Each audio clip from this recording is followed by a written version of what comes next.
আওয়ামী লীগ নিষিদ্ধের দাবিতে শাহবাগ ব্লকেট শুরু করেছে ছাত্র জনতা।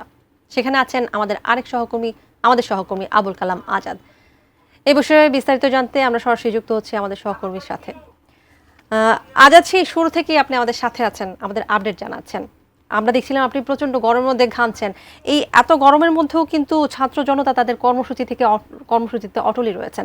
তো এই মুহূর্তে আমরা আরো একবার আপনার কাছে একটু যাবো, আপনার কাছে জানতে চাইবো সর্বশেষটা।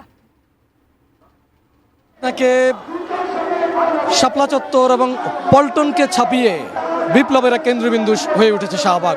কিছুক্ষণ আগেই আমরা যে ঘোষণাগুলো শুনতে পাচ্ছিলাম যে শাহবাগ চত্বর থেকে কোনোভাবেই ছেড়ে যাবেন না যতক্ষণ পর্যন্ত না এই ঘোষণাটি আসে অন্তর্বর্তী সরকারের পক্ষ থেকে আওয়ামী লীগকে নিষিদ্ধ করার। এই জায়গাটিতে যারা জড়ো হয়েছেন জাতীয় নাগরিক পার্টি সহ ইসলামিক বেশ কয়েকটি দল সমমনা, যারা আওয়ামী লীগকে নিষিদ্ধের দাবিতে গত কয়েকদিন ধরে তাদের জড়ো হতে না পারলেও আজকে শাহবাগে সন্ধ্যার পর থেকেই রাজধানীর বিভিন্ন জায়গা থেকে এসে জড়ো হচ্ছেন। এবং শাহবাগে এরই মধ্যে বেশ কয়েকটি জায়গায় নতুন করে মাইক লাগানো হয়েছে, যাতে করে যতক্ষণ পর্যন্ত না সরকারের পক্ষ থেকে আওয়ামী লীগ নিষিদ্ধের ঘোষণা না আসে ততক্ষণ পর্যন্ত তারা জেগে থাকবেন, শাহবাগ ব্লকেট করে রাখবেন এবং তাদের যে কর্মসূচিটি রয়েছে, প্রতিবাদ বিক্ষোভ রয়েছে, সেগুলো তারা চালিয়ে যাবেন। আপনাকে একটু জানিয়ে রাখতে চাই যে ইসলামিক দলগুলোর মধ্যে ইসলামী ঐক্যজোট, ওলামা মাশায়েখ পরিষদ, ইসলামী আন্দোলন বাংলাদেশ, খেলাফত মজলিস সহ ইনকিলাব মঞ্চ, ইসলামী ছাত্র শিবির, এরকম বেশ কয়েকটি সংগঠন, তাদের কেন্দ্রীয় নেতাকর্মী, এছাড়া ঢাকা মহানগরীর বিভিন্ন এলাকা থেকে তাদের যে সমস্ত অংশগুলো রয়েছে বা শাখাগুলো রয়েছে, তারাও এসে এখানে জড়ো হয়েছেন। একটাই দাবি, জুলাই বিপ্লবকে সফল করবার জন্য তাদের এখনো পর্যন্ত বাকি রয়ে গেছে, যাদের হাতে, যে সরকারের হাতে, যে সংগঠনটির হাতে হাজারো তরুণ যুবার রক্তের দাগ লেগে আছে, তাদেরকে নিষিদ্ধ না করা পর্যন্ত বিপ্লব সম্পন্ন হবে না। কালার এক্সপার্ট, জর্জ স্যাপ এবং মাইল্ড অন হ্যান্ডস টেকনোলজি সমৃদ্ধ অরিক্স ক্রিস্টাল ওয়াশ আপনার লন্ড্রি এক্সপার্ট। শুধু তাই নয়, এই সংস্কারের বুলি আওড়ে ফেললেই চলবে না।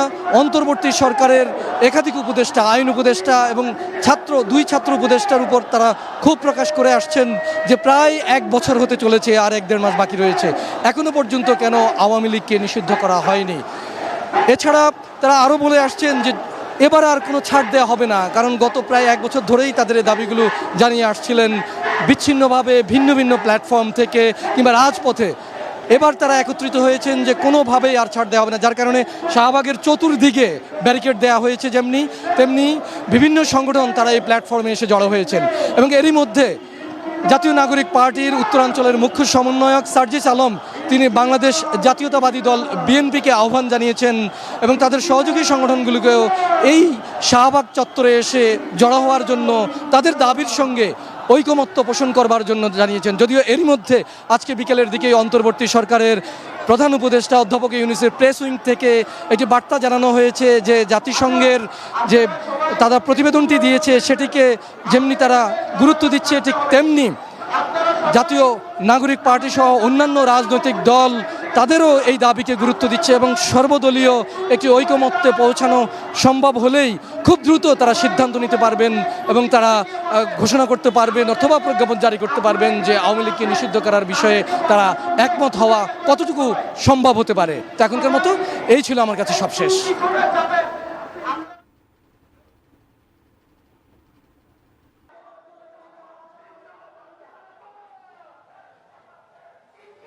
রাজধানী ঢাকার গুরুত্বপূর্ণ পয়েন্ট শাহবাগে আবারও এসেছে গণজোয়ার। স্লোগানে উত্তাল হয়ে উঠেছে রাজপথ। আমরা যেমনটি সহকর্মী আজাদ জানাচ্ছিলেন তেমনই কিন্তু আসলে দেখতে পাচ্ছি এবং আমি ঠিক শাহবাগের আরেকটি প্রান্তে কিন্তু এই মুহূর্তে অবস্থান করছি। এই মুহূর্তে আমরা দেখতে পাচ্ছি যে স্লোগানে প্রতিবাদে কিন্তু মুখর হয়ে উঠেছে পুরো শাহবাগ এলাকা এবং এই শাহবাগ যে মোড়টি রয়েছে পুরো মোড় জুড়ে কিন্তু অসংখ্য মানুষ এখানে জড়ো হয়েছেন এবং যেমনটি আমরা দেখছিলাম যে ঠিক বিকেলের পর থেকেই কিন্তু যে জাতীয় নাগরিক পার্টির যে সমাবেশটি হয়েছিল হোটেল ইন্টারকন্টিনেন্টালের পাশে, যে প্রধান উপদেষ্টার যে ভবনের যে সড়কের পাশে, সেখান থেকে কিন্তু এখানে সড়ক অবরোধ করে যে আওয়ামী লীগ নিষিদ্ধের দাবিতে যে কর্মসূচি সেটি ঘোষণা করা হয়েছিল। এবং তারপর থেকে কিন্তু আমরা দেখেছি যে এনসিপির যে দক্ষিণাঞ্চলের মুখ্য সংগঠক হাসনাত আবদুল্লাহর যে আহ্বান, সেটির পর থেকেই কিন্তু অসংখ্য মানুষ দলে দলে মিছিল নিয়ে এখানে এসে তাদের যে প্রতিবাদ সেটি জানাতে শুরু করেন। এবং আমরা দেখেছি যে এখানে শুধু এনসিপি নয়, এখানে কিন্তু ইসলামী আন্দোলন বাংলাদেশ, হেফাজতে ইসলাম, ইনকিলাব মঞ্চ সহ অসংখ্য রাজনৈতিক দল, সাংগঠনিক বিভিন্ন সংগঠন, বিভিন্ন সাংস্কৃতিক আন্দোলন সবাই কিন্তু এখানে এসে জড়ো হয়েছেন। এবং আমরা দেখেছি যে সাধারণ ছাত্র জনতা তারাও কিন্তু এখানে এসে জড়ো হয়েছেন। এবং যেমনটি বলছিলাম যে বিকেলের পর থেকে তারা এখানে অবস্থান নিয়ে যে আওয়ামী লীগ নিষিদ্ধের যে দাবিটি সেটি উত্থাপন করতে থাকেন। ঠিক এই যে এত ঘন্টা পেরিয়ে গেছে, আমি একটু আগেও কিন্তু দেখেছি যে এখানে একটি দল কিন্তু যে বিক্ষোভ করতে করতে মিছিল নিয়ে কিন্তু এই যে অবস্থান কর্মসূচি সেখানে এসে যোগ দিয়েছেন। তো এই এত ঘন্টা পরেও যে আসলে মানুষ এখানে এসে জড়ো হচ্ছেন, সেটিতেই কিন্তু বোঝা যাচ্ছে যে এই মুহূর্তে যে আওয়ামী লীগ নিষিদ্ধের যে জোরালো দাবি সেটি কিন্তু অনেকটাই যে শক্ত অবস্থানে পৌঁছে গেছে। এবং আমি কিছুক্ষণ আগে কিন্তু রাজধানীর যে পল্টনের মোড়ে ছিলাম, সেখানে আমরা দেখেছি যে গণ অধিকার পরিষদের নেতাকর্মীরা সেখানে অবস্থান নিয়ে আওয়ামী লীগ নিষিদ্ধের দাবি তুলেছিলেন। এবং পরবর্তীতে তারা সেখান থেকে সরে গেলেও বিভিন্ন ধরনের কর্মসূচি ঘোষণা করেন। আর যদি আমি এই মুহূর্তে এই যে এনসিপির নেতৃত্বে যে সাধারণ ছাত্র জনতা এবং বিভিন্ন রাজনৈতিক দলের যে এই যে অবস্থান কর্মসূচি চলছে এবং যে বিক্ষোভ কর্মসূচি চলছে সেটি সম্পর্কে বলতে চাই, এখানে কিন্তু এখনও পর্যন্ত তাদের যে অনড় অবস্থান, তারা বলছেন যে যতক্ষণ পর্যন্ত আওয়ামী লীগ নিষিদ্ধের ঘোষণা না আসবে ততক্ষণ পর্যন্ত তাদের এই অবস্থান কর্মসূচি চলবে। এবং আমরা কিন্তু জুলাই আগস্টে যেমন উত্তাল রাজপথ দেখেছিলাম, যেমন উত্তাল সময় দেখেছিলাম, ঠিক সেই সময়ের স্লোগানগুলোকেই কিন্তু ধারণ করে এখনকার যারা এখানে প্রতিবাদ করছেন, স্লোগান করছেন বিভিন্ন, সেই জুলাই আগস্টের স্লোগানগুলো কিন্তু আমরা শুনতে পাচ্ছি যে তারা আসলে বিভিন্ন ধরনের স্লোগান দিয়ে কিন্তু যে জুলাই আগস্টে যে আওয়ামী লীগের যে কর্মকাণ্ড ছিল, যে গণহত্যা, যে নির্যাতন নিপীড়ন, সেটির প্রতিবাদ কিন্তু তারা করছেন। এবং তারা বলছেন যে অনতিবিলম্বে যত দ্রুত সম্ভব এই আওয়ামী লীগের যে যত ধরনের যে কর্মকাণ্ড ছিল সেগুলোর বিচার শুরু করতে হবে এবং অনতিবিলম্বে আওয়ামী লীগকে নিষিদ্ধ করতে হবে। এবং আমরা আসলে দেখতে পাচ্ছি যে এখানে যত মানুষ আছেন, যে বিভিন্ন শ্রেণী পেশার মানুষ রয়েছেন, বিভিন্ন বয়সী মানুষ রয়েছেন, সবার দাবি কিন্তু একটাই যে আওয়ামী লীগকে নিষিদ্ধ করতে হবে।